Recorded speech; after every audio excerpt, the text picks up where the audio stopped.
सर्वेभ्यः नमो नमः। अहम मोनिका तालियान। आज की वीडियो में हम अपनी कक्षा 7 की सुरभि पुस्तिका के 7वें पाठ का अभ्यास कार्य करेंगे। इससे पहली वीडियो में मैं आपको यह पाठ आपको समझा चुकी हूँ। यदि आपने वह वीडियो नहीं देखी है तो पहले आप उसको देख लीजिए, क्योंकि आप अपना पाठ समझने के बाद अपने प्रश्नों के उत्तर और भी आसानी से समझ सकते हैं। इसमें आपका प्रश्न संख्या 1 है, एतानि वाक्यानि शुद्धानि अशुद्धानि वा वदन्तु लिखन्तु च।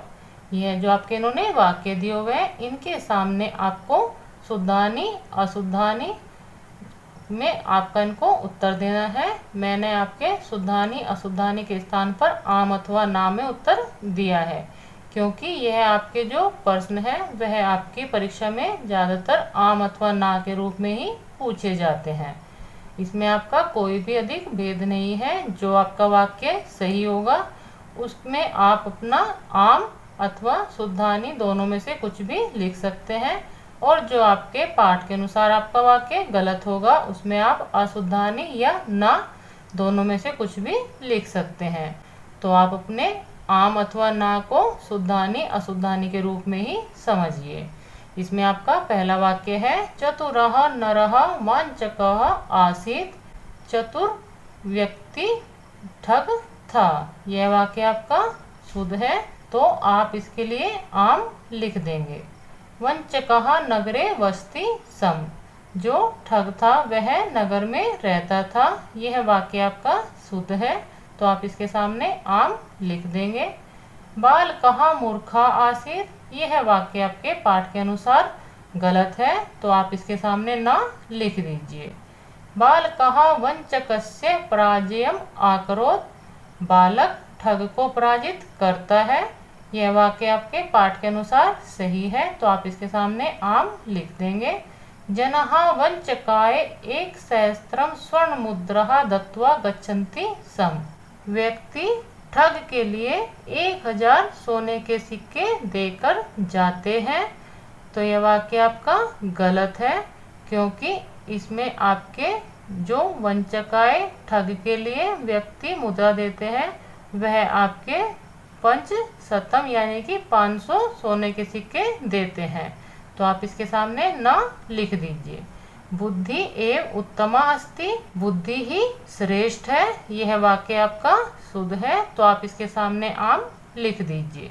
प्रश्न संख्या 2 है आपकी, कोष्ठात् उचितम पदम चित्वा रिक्त स्थानानि पूरयन्तु। यह जो ब्रैकेट में इन्होंने दो शब्द दिए हुए हैं, उन दोनों शब्दों में से जो आपका सही शब्द है उसको चुनकर आप अपने रिक्त स्थानों की पूर्ति करेंगे। यह कार्य मैंने आपका पहले ही किया हुआ है, आप इसको एक बार समझ लीजिए। नरः सर्वत्र घोषणाम अकरोत्। व्यक्ति ने हर स्थान पर घोषणा को किया। इस वाक्य में आप अपने इन दोनों पदों से घोषणाम को चुनकर भरेंगे, क्योंकि आपके पाठ के वाक्य में यही आया हुआ है। जनः सुवर्ण पात्रस्य लोभेन तस्य गृहम् आगच्छन्। यह जो आपके दो इन्होंने पद दिए हुए हैं उसमें से आपका सुवर्ण पात्र से आया हुआ है, क्योंकि इसके लोभ के कारण ही वह यहाँ पर आते हैं। एकः बुद्धिमान बालकः एतां वार्तां श्रुत्वा तस्य समीपे आगच्छन्। एक बुद्धिमान बालक इस प्रकार बातें सुनकर उसके पास आता है। यह जो आपके दो इन्होंने पद दिए हुए हैं, इन दोनों पदों में से आपका बुद्धिमान शब्द आएगा, क्योंकि आपका विशेष्य के अनुसार ही आप इसको भरेंगे। जनः तस्मै 500 स्वर्ण मुद्रा दत्त्वा गच्छन्ति। लोग उसके लिए 500 सोने के सिक्के देकर जाते हैं।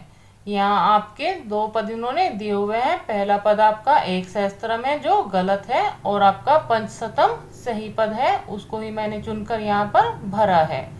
जनः नवीनां कथां श्रावयन्तुं नरस्य समीपम आगच्छन्। लोग नई कथा सुनाने के लिए उस व्यक्ति के पास आते हैं। यह जो आपके दो पद इन्होंने दिए हैं, कथः और कथाम, इसमें से आपका कथाम शुद्ध है, तो वही मैंने आपका चुनकर यहाँ पर भरा है। आप अपने पाठ को पढ़ने के बाद यह अपना रिक्त स्थानों की पूर्ति वाला प्रश्न स्वयं भी कर सकते हैं। यदि आप अपने पाठ को एक बार ध्यान से पढ़ लेते हैं तो आप अपने सभी प्रश्नों के उत्तर बहुत ही आसानी से कर सकते हैं। प्रश्न संख्या 3 है आपकी, मंजूषायाः विपरीतार्थम पदम चित्वा लिखन्तु। यह जो इन्होंने मंजूषा दी हुई है, इनमें से आपको इन शब्दों के विपरीत पद चुनकर लिखने हैं। यह कार्य भी मैंने आपका किया हुआ है, आप इसको देख लीजिए। समीपम, समीपम का जो विपरीत होगा वह आपका है दूरम। विद्यायुक्त का विपरीत है आपका विद्याहीना। चतुरः का आपका विपरीत है मूर्खः। दत्वा का विपरीत है आपका गृहीत्वा। नवीनाम का जो विपरीत है वह आपका है प्राचीनाम। स्वीकृत्य का आपका विपरीत है अस्वीकृत्य। आपका प्रश्न संख्या 4 है, एतेषां प्रश्नानाम् उत्तराणि एक पदेन वदन्तु लिखन्तु च। यह जो आपके इन्होंने प्रश्न दिए हुए हैं, इनके उत्तर आपको एक पद में लिखने हैं। यह आपका है, कहा वंचकः आसीत्, कौन ठग था। इसका उत्तर जो होगा वह आपका है चतुरः नरः। यह आपका जो चतुर शब्द है वह आपके नरः का ही विशेषण है, तो आपके इस वाले प्रश्न का उत्तर है चतुरः नरः, कि चतुर नर ठग था। जनः कति स्वर्ण मुद्रा दत्वा गच्छन्ति, लोग कितने सोने के सिक्के देकर जाते हैं। इस वाले प्रश्न का उत्तर है आपका पंचशतम यानी कि 500। यह आपके प्रश्न संख्या 4 के ही शेष प्रश्न है। इसमें आपका है, जनः कस्य लोभेन नरस्य गृहम् आगच्छन्, लोग किसके लोभ के कारण मनुष्य के घर आ रहे थे। इसमें आपका है स्वर्ण पात्रस्य, कि सोने के पात्र के। कहा बुद्धिमानः आसीत्, कौन बुद्धिमान था। इस वाले प्रश्न का उत्तर है आपका बालकः, बालक बुद्धिमान था। बालकः काम श्रावयितुं तत्परः अभवत्, बालक क्या सुनाने के लिए तत्पर हुआ। तो आपके इस प्रश्न का उत्तर है कथाम, की कथा। इस प्रकार आप अपने एक पदेन वाले प्रश्नों का उत्तर बहुत ही आसानी से कर सकते हैं। प्रश्न संख्या 5 है आपकी, एतेषां प्रश्नानाम् उत्तराणि पूर्णवाक्येन वदन्तु लिखन्तु च। यह जो आपके इन्होंने प्रश्न दिए हुए हैं, इनके उत्तर आपको पूर्ण वाक्य में देने हैं। इसमें आपका पहला प्रश्न है, नरः किं कृत्वा धन संचयं करोति स्म, मनुष्य क्या करके धन संचय करता था। इसका आपका उत्तर बनेगा, नरः भिन्न प्रकारेण जनान् वंचित्वा धन संचयं करोति स्म, मनुष्य भिन्न प्रकार से लोगों को ठग कर धन संचय करता था। जनः किमर्थं नरस्य गृहम् आगच्छन्, लोग किस लिए उस मनुष्य के घर आ रहे थे। इसका आपका उत्तर है, जनः सुवर्ण पात्रस्य लोभेन नरस्य गृहम् आगच्छन्, लोग सोने के बर्तन के लोभ के कारण उस मनुष्य के घर आ रहे थे। वंचकः बालकाय किम आयच्छत्, ठग बालक के लिए क्या देता है। इसका आपका उत्तर है, वंचकः बालकाय सुवर्ण पात्रेण सह स्वर्ण मुद्रा अपि आयच्छत्, जो ठग होता है वह बालक के लिए सोने का पात्र के साथ सोने की मुद्राएं यानी कि सोने के सिक्के भी देता है। आपका अगला प्रश्न है, प्रत्येकम कथाम श्रुत्वा वंचकः अन्ते किम वदन्ति, हर कथा सुनने के बाद ठग बाद में क्या कहता है। इसका आपका उत्तर है, प्रत्येकम कथाम श्रुत्वा वंचकः अन्ते एताम कथाम अहम पूर्वमेव श्रुतवान इति वदति, यह कथा मैंने पहले ही सुनी हुई है। अंत में इस प्रकार वह कहता था। नरः सर्वत्र काम घोषणाम आकरोत, वह ठग मनुष्य सभी जगह क्या घोषणा करता है। आपके इस वाले प्रश्न का उत्तर कुछ दीर्घ है, तो आप ध्यान से कीजिए। नरः सर्वत्र घोषणाम आकरोत, यत् यः कोऽपि एकाम नवीनाम कथाम श्रावयस्यति तस्मै अहम एतत् स्वर्ण पात्रं दास्यति। आपका इस वाले प्रश्न का उत्तर है कि वह व्यक्ति घोषणा करता है हर जगह कि यदि कोई व्यक्ति मुझे कोई नई कहानी या कथा सुनाएगा, उसके लिए मैं यह सोने का पात्र दूंगा। यह आपके पूर्ण वाक्य वाले प्रश्न है। पूर्ण वाक्यन वाले प्रश्न आपके कुछ दीर्घ होते हैं, तो आप उन पर विशेष ध्यान दीजिए। प्रश्न संख्या 6 आपकी, स्थूल पदम आधृत्य प्रश्न निर्माणम कुर्वन्तु। इसमें आप जानते हैं कि जो आपके वाक्य में यह स्थूल पद दिए हुए हैं, उनके स्थान पर आप अपने प्रश्नवाचक शब्दों का प्रयोग करते हुए वाक्य का प्रश्न निर्माण करेंगे। इसमें आपका पहला वाक्य है, जनहा अपूर्वाम कथाम आश्राव्यन।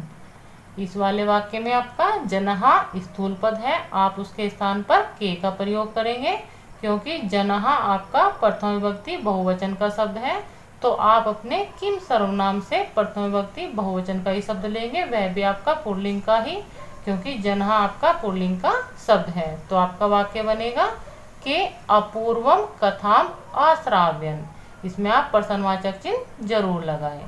वंचकः बालकाय सुवर्ण पात्रम आयच्छत। इस वाले वाक्य में आपका स्थूल पद बालकाय है, वह आपका चतुर्थी विभक्ति एक वचन का शब्द है, तो आप उसके स्थान पर किम सर्वनाम से चतुर्थी विभक्ति एक वचन का शब्द वह आपका पुल्लिंग का ही होना चाहिए, क्योंकि बालकः आपका पुल्लिंग का शब्द है।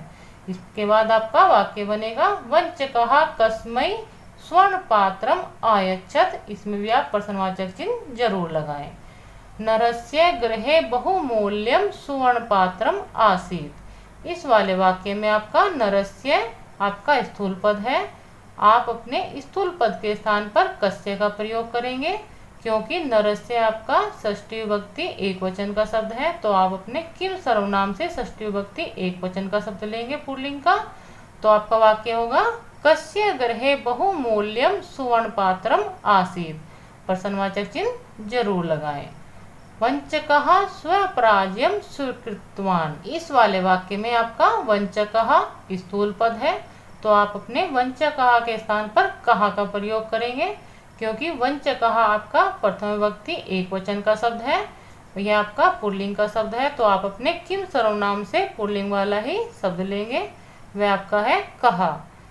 वाक्य बनेगा आपका, कहा स्वपराजयम स्वीकृतवान। इसमें आप प्रश्नवाचक चिन्ह जरूर लगाएं। आपका अगला वाक्य है, नरहा विद्यायुक्तः आसीत्। इस वाले वाक्य में आपका नरहा स्थूल पद है, उसके स्थान पर आप कहा का प्रयोग करेंगे, क्योंकि नरहा आपका पुल्लिंग में प्रथम विभक्ति एक वचन का शब्द है, तो आप अपने किम सर्वनाम से पुल्लिंग में प्रथम विभक्ति एक वचन का शब्द प्रयोग करेंगे, वह आपका है कहा। आपका वाक्य बनेगा, कहा विद्यायुक्तः आसीत्। इसमें भी आप प्रश्नवाचक चिन्ह जरूर लगाएं, क्योंकि आपके जो छठे प्रश्न में इन्होंने प्रश्न निर्माण करने के लिए कहा है। आप जब भी अपने वाक्य में प्रश्नों का निर्माण करते हैं, तो उसमें आपका प्रश्नवाचक चिन्ह जरूर होता है, तभी आप अपने वाक्य को प्रश्न निर्माण में सही कहेंगे। प्रश्न संख्या 7 है आपकी, अधोलिखित वाक्यानि कथाक्रम अनुसारेण लिखन्तु। यह जो आपके इन्होंने वाक्य दिए हुए हैं, इनको आपको अपनी कथाक्रम के अनुसार लिखना है। जो आपकी कथाक्रम में वाक्य पहले आया हुआ है, उसको आप पहले लिखेंगे। यह जो आपका इन्होंने रिक्त स्थान दिया हुआ है, इसमें आपको अपने क्रम से ये वाक्य लिखने हैं। यदि यह कार्य आप स्वयं करते हैं अपने पाठ को पढ़ने के बाद, तो बहुत अच्छी बात है, वरना आपकी सहायता के लिए यहाँ पर मैंने आपकी संख्या दी हुई है, जिस क्रम में आपके ये वाक्य होंगे। मूल्यात्मक प्रश्न, यहाँ पर आपके मूल्यात्मक प्रश्न दिए हुए हैं, ये आपको स्वयं ही करने होते हैं। आप इनको समझ लीजिए, क्योंकि आप संस्कृत समझने के बाद अपने मूल्यात्मक प्रश्न को अपने आप ही आसानी से कर सकेंगे। इसमें आपके इन्होंने 2 प्रश्न दिए हुए हैं, उनको आप समझ लीजिए। अस्मिन् पाठे विद्यायुक्तः नरः विद्यायाः उपयोगं समाजस्य कल्याणाय न करोति। इस पाठ में जो विद्वान व्यक्ति है, वह अपनी विद्या का उपयोग समाज के कल्याण के लिए नहीं करता है। इस वाले भाव से आपको अपने इन 2 प्रश्नों का उत्तर देना है। वह आपका है, भवन्तः वंचकेभ्यः सावधानः भवितुं किं करिष्यन्ति। इसमें आपका पहला प्रश्न है कि आप सभी ठग से सावधान होने के लिए क्या करेंगे। यह आपका पहला प्रश्न है। इसी में आपका दूसरा प्रश्न है, भवन्तः विद्यायाः उपयोगं किमर्थं करिष्यन्ति। आप सभी विद्या के उपयोग के लिए क्या करेंगे, यह आपको बताना है। आप अपने पाठ से जो शिक्षा ग्रहण करते हैं उसमें आपका बताया है कि जो विद्वान व्यक्ति है उसने अपनी विद्या का उपयोग समाज कल्याण के लिए नहीं किया है। इसको ध्यान में रखते हुए आपको पहले प्रश्न का उत्तर देना है कि आप ठग से बचने के लिए क्या करेंगे, और आपका जो दूसरा प्रश्न है वह आपका है कि आप अपनी विद्या का उपयोग किस प्रकार करेंगे। ये आपके दो मूल्यात्मक प्रश्न हैं, इनका उत्तर आपको स्वयं ही देना है।